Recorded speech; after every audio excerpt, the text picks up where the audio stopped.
Olá, sejam todos muito bem-vindos a mais um encontro aqui do nosso queridíssimo Clube do Livro. Então, deixa eu só ajeitar aqui. Opa, peraí. Meu nome é Otton Júnior, você já me conhece de outros carnavais? Deixa eu só pegar aqui meu bloco de notas. Beleza. Oi, certinho. Você já me conhece de outros carnavais e esse é o nosso 24º encontro do nosso queridíssimo Clube do Livro. Deixa eu pegar aqui meu cafezinho, né? Porque são 2 horas da tarde. Acabei o atendimento aqui, estou no intervalo dos atendimentos e vou aproveitar para gravar o nosso encontro. E esse 24º encontro do Clube do Livro é o último encontro de 2023. Então, olha só, começamos a nossa jornada em fevereiro de 2023, estamos encerrando a primeira temporada aqui do Clube do Livro em dezembro, dia 15 de dezembro de 2023. Então, né, concluímos com sucesso esse ano de 2023. Não sei se eu vou fazer algum bônus aqui para o restante do mês, mas, né, neste exato momento, estou muito feliz da gente ter concluído aí 24 encontros em 2023, o que significa dizer que tivemos, né, em média aí 2 encontros por mês durante esse ano de 2023, que é uma média excelente, está dentro aí da programação. É claro que em alguns meses a gente estava mais ativo, em outros meses a gente estava menos ativo, mas em média, então, tivemos 2 encontros por mês durante esse ano de 2023, lembrando que a gente começou ali em fevereiro ou março, acredito que foi março desse ano que a gente começou a jornada do Clube do Livro. Então, tivemos uma frequência muito boa para o próximo ano de 2024. A ideia para a segunda temporada é manter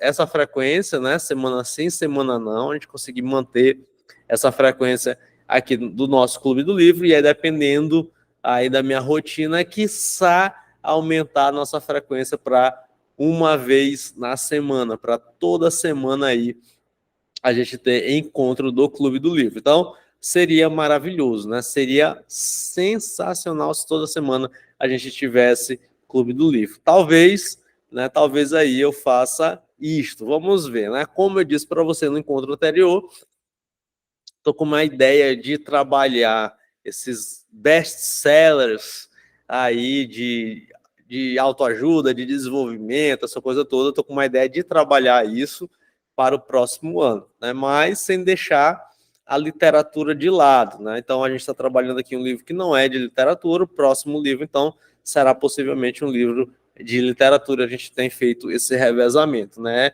gente trabalhou 4 livros esse ano, 2 de literatura e 2 mais filosóficos, né? De literatura, A Morte do Ivan Illich, O Médico e o Monstro, 2 livrinhos excelentes, e os mais filosóficos, sobre a brevidade da vida e A Educação da Vontade, que hoje vamos encerrar neste livro maravilhoso. Então, avisos iniciais dados.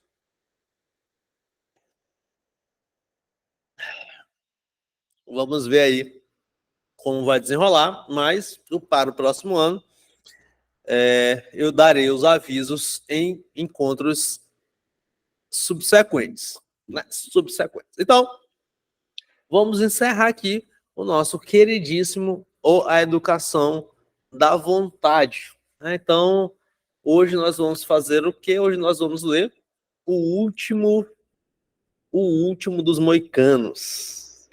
Nós vamos trabalhar o livro 5, os recursos do meio, né? Então, é uma conclusão, basicamente, do livro todo, né? Com alguns pontos que ele não trabalhou e que eu acho extremamente importante, né? Não vou fazer igual ao encontro passado, que foi um protótipo aí, tipo um podcast, mais ou menos como é que eu estudo, né? Então, demorou aí 2 horas de relógio. Não vou fazer isso, vou fazer algo mais resumido, como eu estava fazendo nos encontros anteriores, tá bom?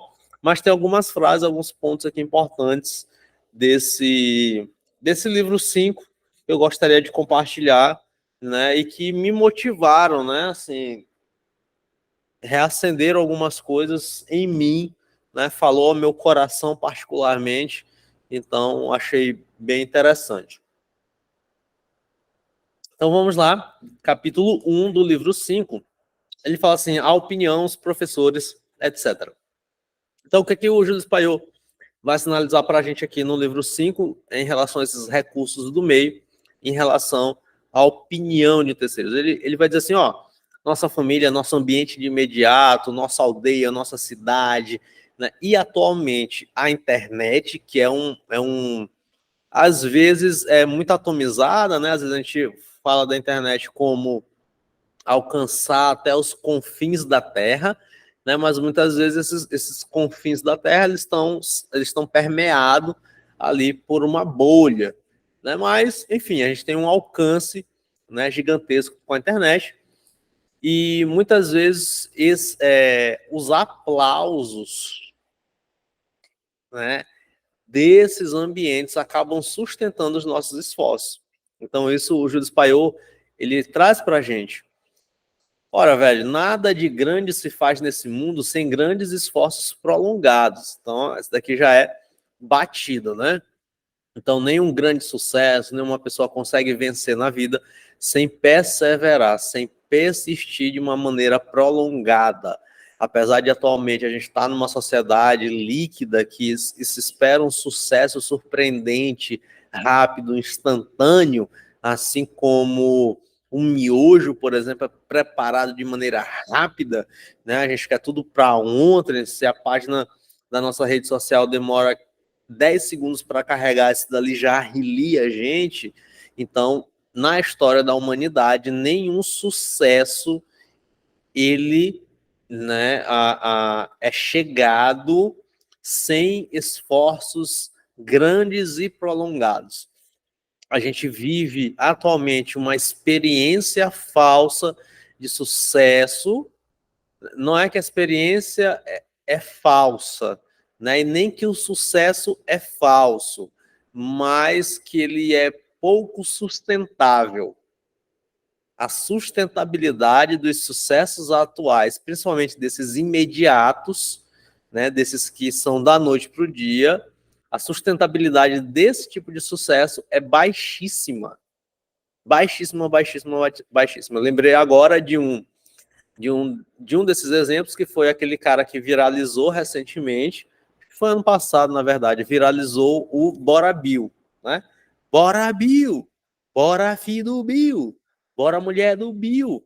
Então ele estourou por conta dessa besteira, né, desse meme, viralizou, e aí ele foi convidado para um podcast, e no podcast ele foi lá e soltou uma piada meio quinta série ali, meio politicamente incorreta, e galera já cancelou, e ele já sumiu, né? Então, muitos dos sucessos atuais, das experiências de sucessos atuais, elas têm baixíssima sustentabilidade.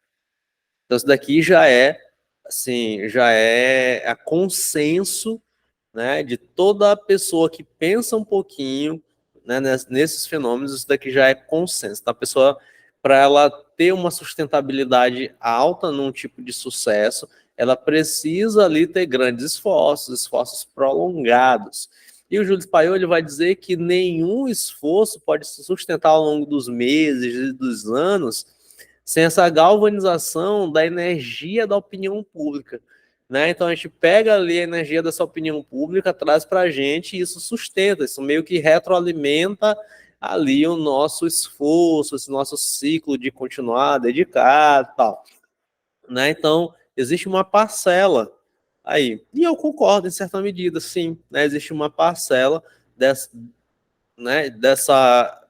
que essa opinião pública tem nos esforços que a gente empreende para os nossos sucessos, né? Então, um exemplo, né, será se eu seria um psicólogo motivado, né, querendo crescer cada vez mais, querendo consolidar cada vez mais o meu lugar dentro do mercado, não brasileiro, né, mas dentro do mercado local, aqui na minha cidade, São Luís. Se eu não tivesse né, esse retorno, né, essa energia recebida de feedbacks das próprias pessoas que eu atendo.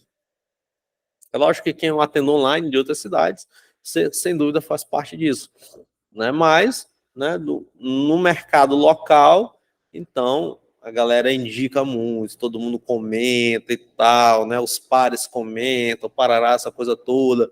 Então, será se, né, esse feedback que eu recebo não é importante? É determinante? Não sei, vai depender de pessoa a pessoa. Não deveria ser, né, de maneira ideal, mas pode acontecer. Então, a opinião pública é um enérgico estimulante para a manutenção desses nossos esforços prolongados. Então, tem, né, um peso essa opinião externa.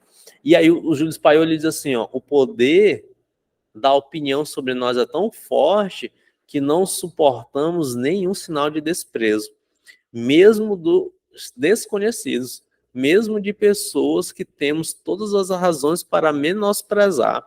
Não é assim que acontece? Né? Então, aquela pessoa, sei lá, faça um post na rede social e uma pessoa que eu desconheço, que eu não sei nem quem é, sei lá, vira um hate meu e começa a botar comentários odiosos em uma postagem que eu faço. E aquilo ali me impacta de uma maneira gigantesca. Veio, cara, olha só essa pessoa bem aqui, João do Caminhão, lá do Espírito Santo, tá fazendo um comentário negativo ao meu respeito, olha só. Né? Então ele está ilustrando aqui, poxa, essa opinião ela tem um poder. Ela tem um poder. Né? Então, essa opinião pública, ela é, sem dúvida nenhuma, um enérgico estimulante no trabalho que a gente faz. A gente precisa, logicamente, equilibrar isso. E ele diz assim, ó, se o jovem tiver necessidade para agir bem desse estimulante, que é o elogio de outras pessoas, não deverá esperar senão de um pequeno grupo. Aí aqui ele traz uma chave, assim, fantástica. Então ele está dizendo, olha, se você percebe que para manter, que para a manutenção dos teus grandes esforços, você tem essa necessidade dessa opinião, o que você deve fazer?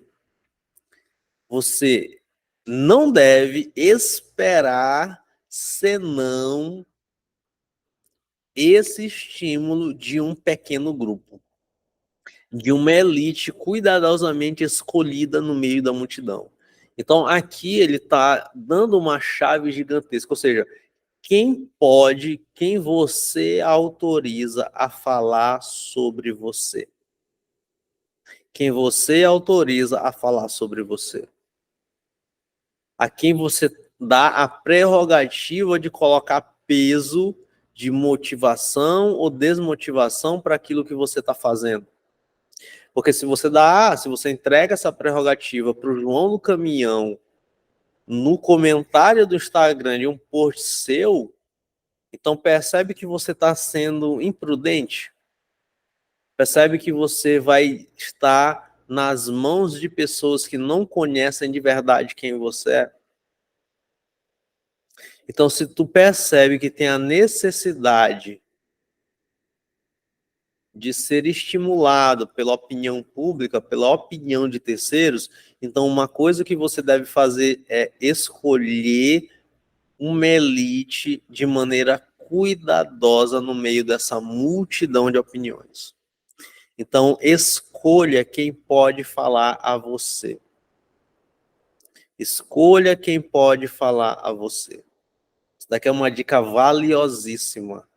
Escolha a quem você vai validar as tuas ações. Escolha as pessoas que estão classificadas, que estão autorizadas, que estão balizadas, que têm a prerrogativa, que têm o direito de opinar sobre aquilo que você está fazendo. Escolha isso deliberadamente, escolha uma elite ali que vai falar a você, que vai opinar a você. e que pode te motivar e pode te desmotivar também. Então, escolha isso deliberadamente. Então, a gente já sabe que a opinião pública ela tem um peso na nossa motivação. Então, escolha. A, B, C, D, E tem a prerrogativa de falar. Quando eles falam, eu vou me motivar. Se eles apontam algo que pode me desmotivar, eu vou conversar porque eu os conheço, eles me conhecem e a gente vai tentar melhorar. Então, tem esse tipo de atitude. Senão, qualquer João do caminhão vai te esculachar e você vai desistir por qualquer cancelamento na internet.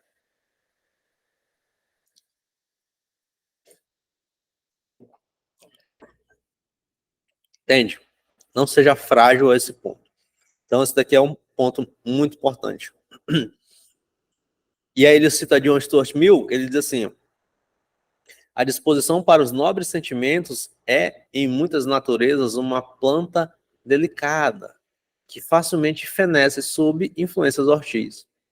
Então você tem que estar atento ao teu movimento interior, se tem uma tendência a ouvir, né, esses comentários externos, e você percebe que você tem uma fragilidade em relação a esses comentários externos, assim, se blinde, escolha uma elite, se blinde ali desses comentários, né, e esteja atento somente àquela assembleia de vozes. Esse é um exercício que eu já falei na comunidade dos melhores, não sei se falei no Clube do Livro, mas escolha uma assembleia de vozes com a qual você poderá dialogar. Com a qual você poderá dialogar. Escolha. Né? E ele ainda vai aprofundar ainda mais. Ele diz assim, ó, a melhor solução para as dificuldades provindas da inferioridade moral da massa dos estudantes ou das pessoas seria, para quem tem uma visão um pouco mais alta, a formação de pequenos grupos de 3 ou 4 alunos decididos a compartilhar os seus esforços.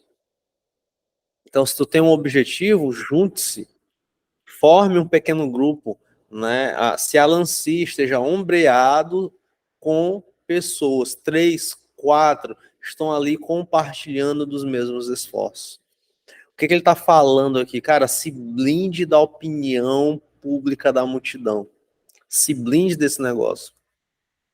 Se você perceber que você tem uma necessidade, né, que ainda há aí alguma desregulação, no sentido de você dar muito mais importância para essa opinião externa, então o que você deve fazer? Você deve escolher uma assembleia de vozes que falem de maneira com autoridade a si, a você.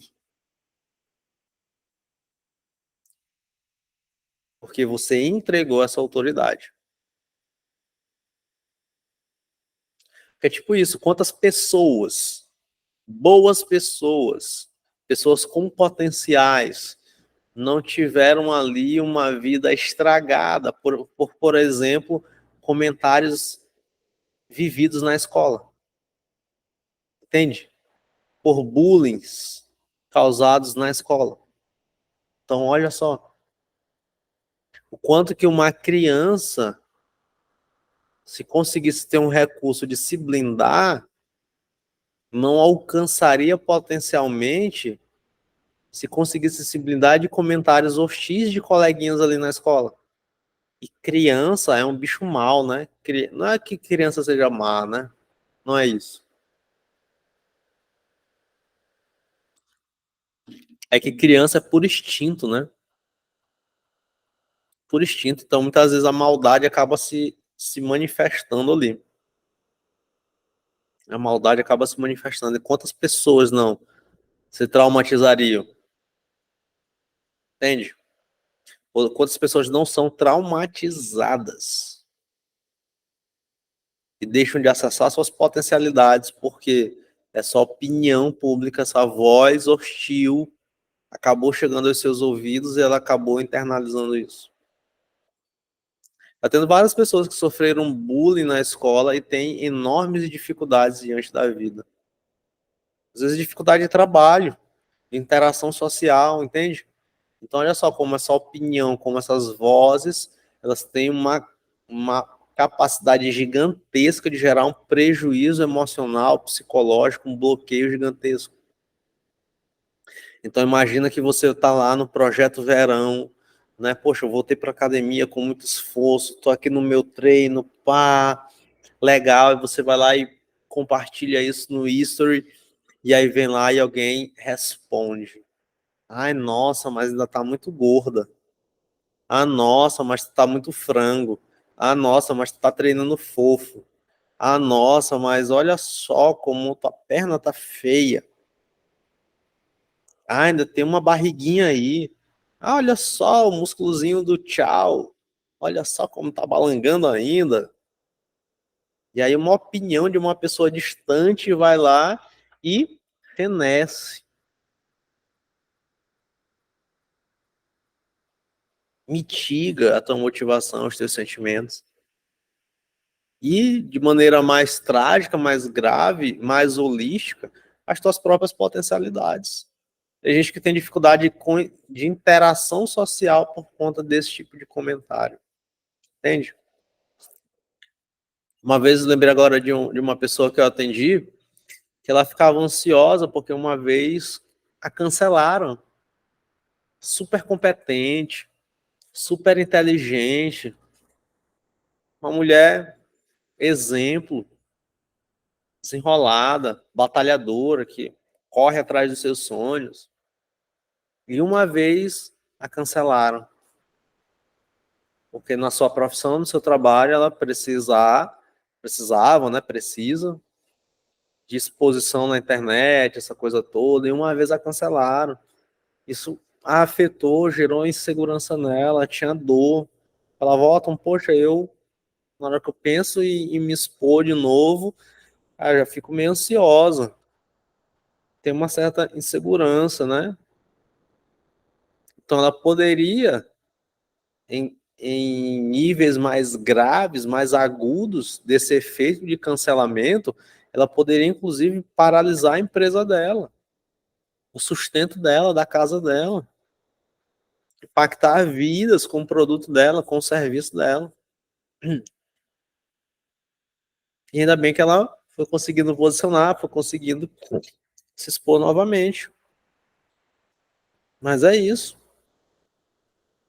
Né? Então tenha uma assembleia de vozes. Escolha pessoas maduras para falar ao teu coração, para opinar, né, sobre aquilo que você está tá fazendo. E se você está num projetinho, escolha um pequeno grupo, 3, 4 pessoas, e vamos compartilhar aqui os esforços. Cara, eu tô treinando. Poxa, deixa eu fazer aqui um grupo, deixa eu juntar aqui uma galera que também tá treinando, tá querendo, sei lá, querendo ser bodybuilder, querendo ficar aesthetic. Né? Deixa eu compartilhar bem aqui. Bora lá. Embora trocar ideia e tal. Coisas que motivem.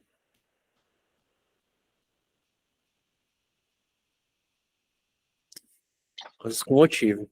Então, isso é sobre a opinião. Pra gente ter cuidado com a opinião. Muito cuidado com a opinião. Então, uma pontuação extremamente importante do Júlio Paiô, que implica na nossa procrastinação, na nossa preguiça, enfim, sabota os nossos projetos muitas vezes, né? E aí ele fala também, né, do papel de alguns professores, né? Aqui, os professores.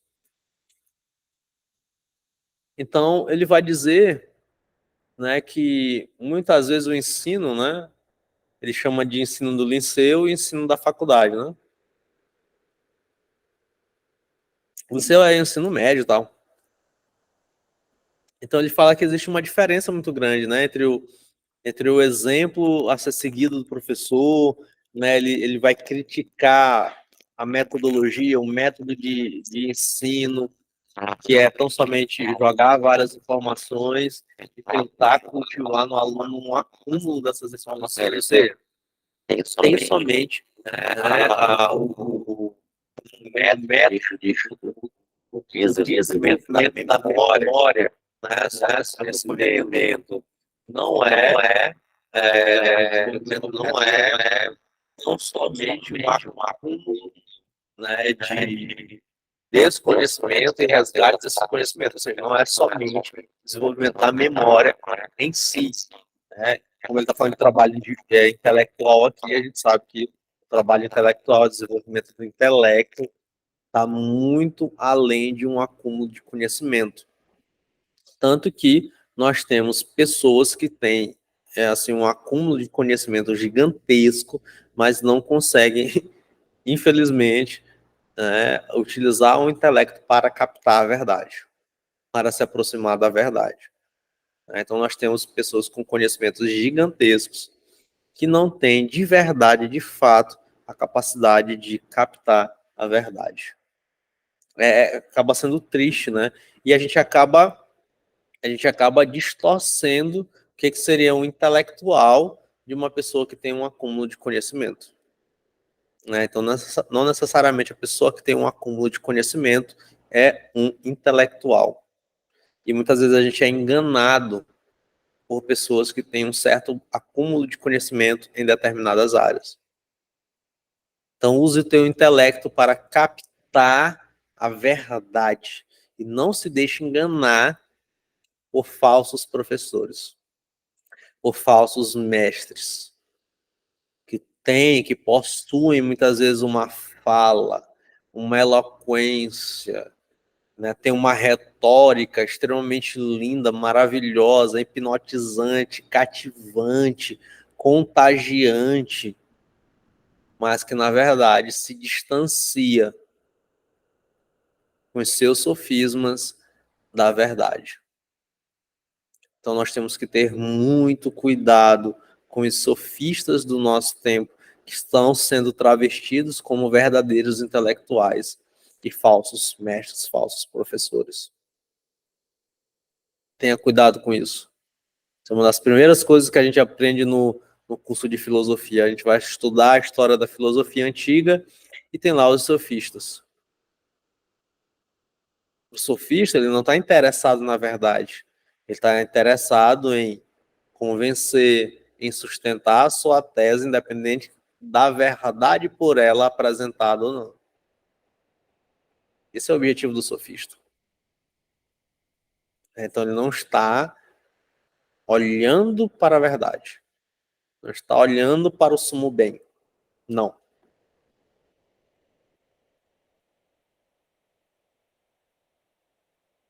Então, a gente tem que ter cuidado com os professores. Né? Os professores, eles têm que ser a voz que você coloca para falar, para te ensinar sobre algo. Você tem que ter muito cuidado com uma voz que te ensine algo. Te ensine algo. Então, é preciso ter um cuidado em relação a isso. É um ponto muito importante. E aqui ele traz um outro ponto que eu, como sou professor, né, em certa medida, né, eu achei interessante. Ele diz assim, tem muito professor que, velho, não sabe o que está passando com o seu aluno de verdade, não conhece de fato, né, seu aluno, suas aspirações, seus sonhos, né. E é verdade, tem que ter atenção.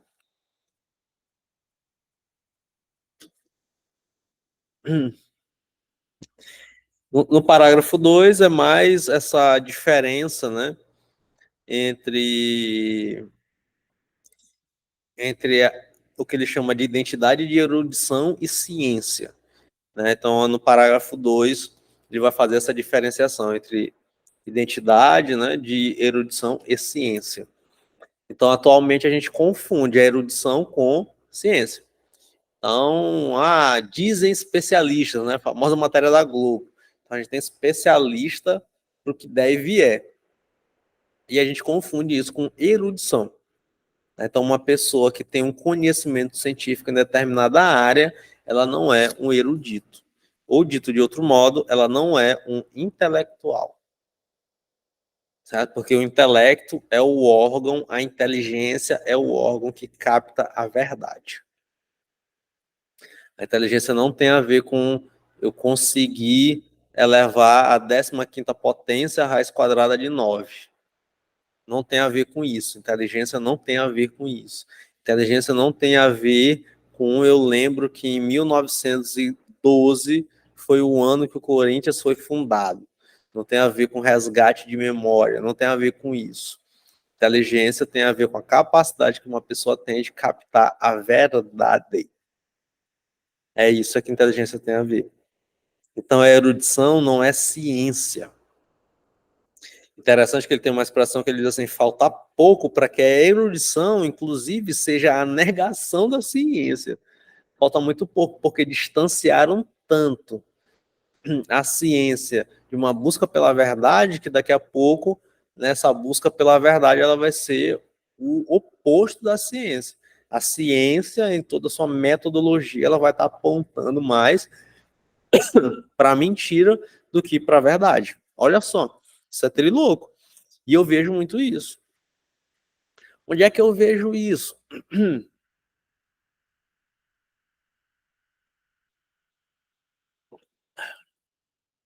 Outro dia eu estava vendo uma dissertação de mestrado dessas absurdas, né?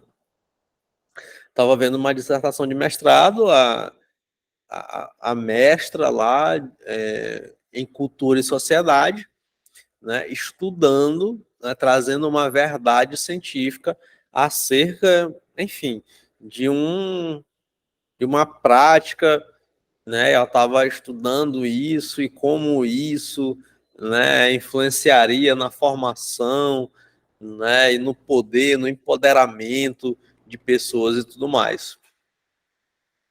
Então, velho, eu não posso falar aqui, né? Mas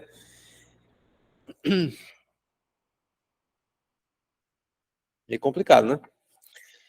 Só que para você conseguir discernir isso, você enquanto estudante, né? Você enquanto pessoa, você precisa ir cultivando as atividades do espírito, da liberdade, da vontade. Você precisa cultivar isso.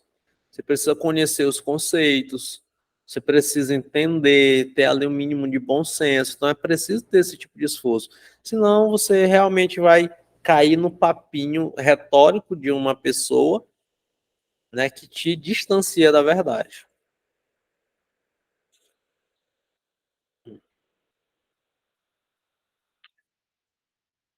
E aqui é interessante que ele diz assim, ó, o valor do cientista não é proporcional à quantidade de fatos acumulados. O número dos fatos não é nada, a sua qualidade é tudo. Né? Então, bem bacana, né?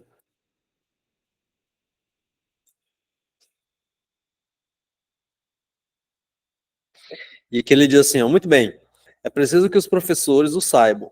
O que há de melhor em seu ensinamento não são os seus cursos. Aí ele vai dizer que o que há de melhor é o contato pessoal, né? Ou seja, a personalidade. A personalidade. Né? E a comunicação de um amor ardente pela verdade. Ele diz que esse negócio só é comunicado, só se obtém pelo contato pessoal, de alma para alma. De alma para alma. Então, aqui no final do segundo parágrafo, né? Então, tem esse quê maravilhoso, né? Dessa relação estudante-professor. Então, tem esse ponto aqui de ressalva, e você, muitas vezes, como professor, ou como estudante, né?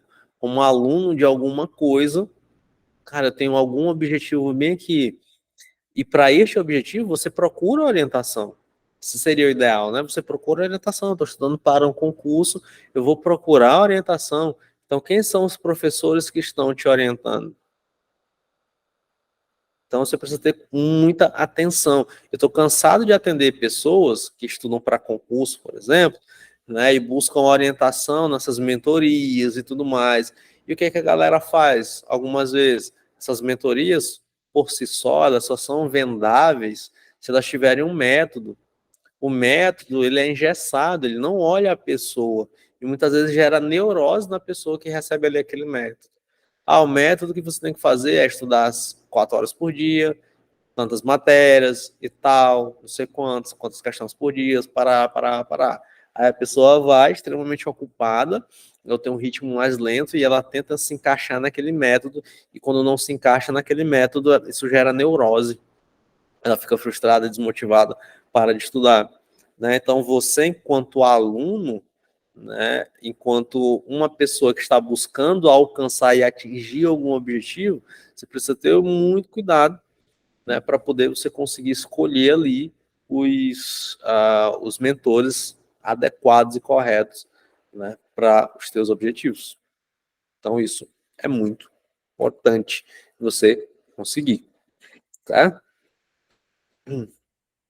E aí, último ponto, no capítulo 2, né, e aqui a gente encerra o negócio.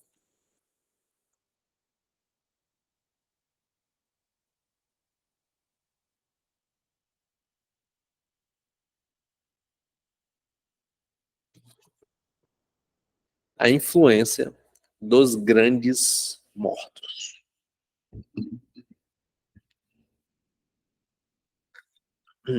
E aí o Júlio Paiô, ele termina aqui com dizendo o seguinte: passaram pela terra grandes pessoas. Passaram pela terra grandes pessoas. E existem, dentre essas grandes pessoas que são mortas, elas estão mais vivas do que muitos vivos. Então, você pode também escolher nessa assembleia de vozes algumas dessas grandes personalidades que passaram, já estão mortas, mas que você pode dialogar, você pode mimetizar, você pode buscar orientação. Então, o capítulo 2, que é o último capítulo,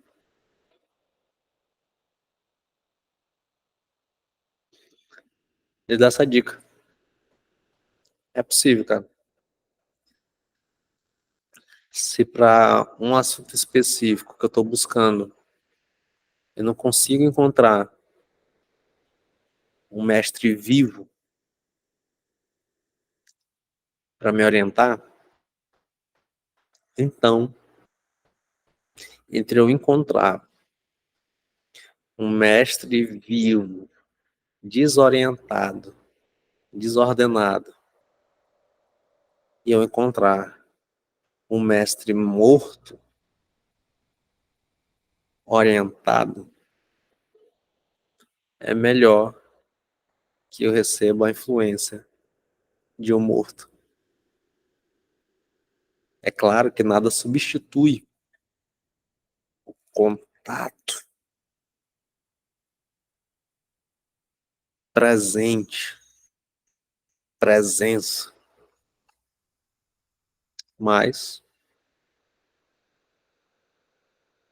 grandes coisas,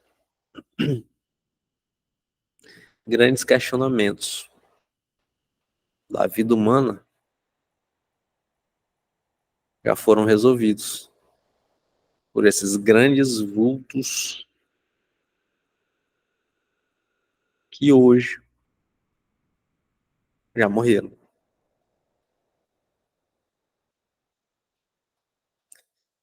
mas que estão acessíveis a nós.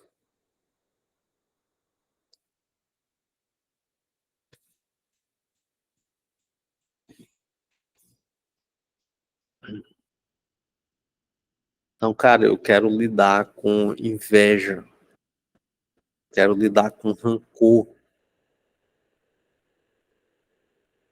Eu tenho alguém que consiga me orientar nisso, que é vivo?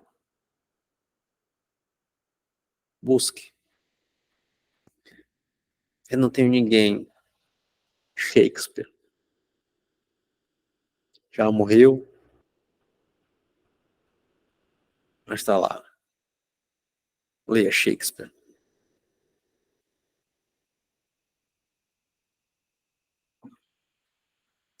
Poxa, eu queria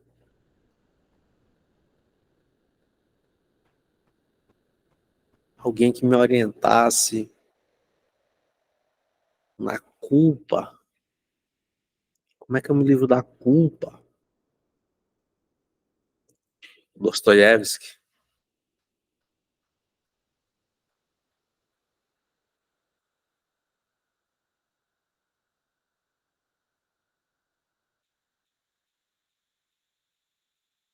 Não tô dando valor à minha vida. Queria alguém que, pô, fosse um coach life, coach de vida. Liev Tolstói, A Morte do Ivan Ilitch.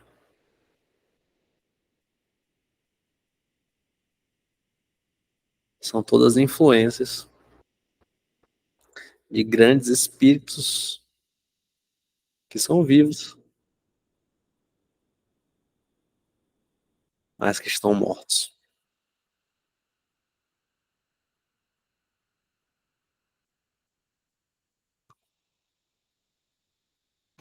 O Júlio Paiô pode ser um exemplo disso.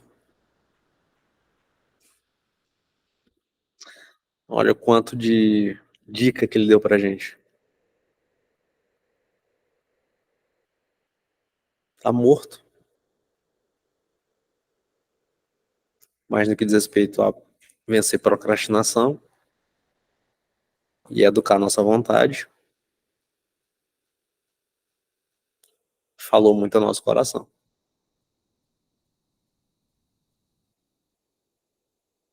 É isso.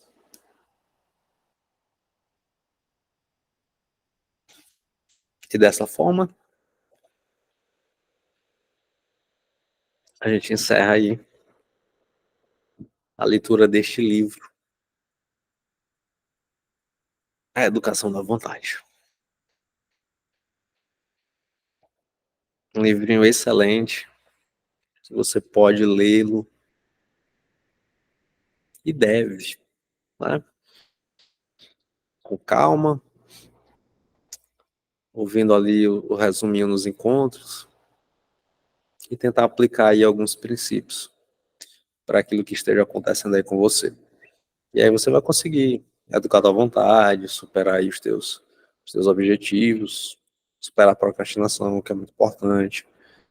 Então, é possível você conseguir trabalhar tudo isso a partir dessas orientações aqui, sempre tentando contextualizar. Tem algumas coisas que são um pouco datadas, né, mas tente contextualizar direitinho, que você consegue extrair muitos princípios daqui do livro Educação da Vontade. Bom, então, recomendadíssima a leitura deste livro, pequeno grande livro. Recomendadíssima esta leitura. Ele impactou muito, né, a releitura desse livro em mim.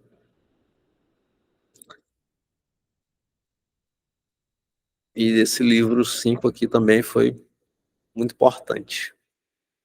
Muito importante. Então, espero que você tenha curtido. Já deixa o teu like, já deixa o teu joinha aí no vídeo. Espero que você tenha curtido a nossa jornada por esse livro, A Educação da Vontade. Então, possivelmente, nos vemos em 2024, né, com a continuação da segunda, com o início, na verdade, né, da segunda temporada do nosso Clube do Livro. Qualquer vídeo que aparecer aí do Clube do Livro, nesse meio tempo, será um bônus, será um extra, será alguma orientação, algum aviso, né, ou algo extra aí que eu estou programando para vocês, tá bom? Então encerramos aqui a nossa primeira temporada com dicas preciosíssimas, né, para a gente conseguir aí avançar na nossa vida, nos nossos objetivos, conseguir educar a nossa vontade, perseverar né, manter aí os nossos esforços rumo aos nossos objetivos. Então, espero que você tenha aproveitado essa jornada aqui do Educação na Vontade. Eu aproveitei muito. Espero que você consiga aplicar aí as dicas do Educação na Vontade. Eu vou aplicar várias, como já venho aplicando desde a primeira vez que eu li, né? E é isso. Então, beijinhos e até 2024. E tchau.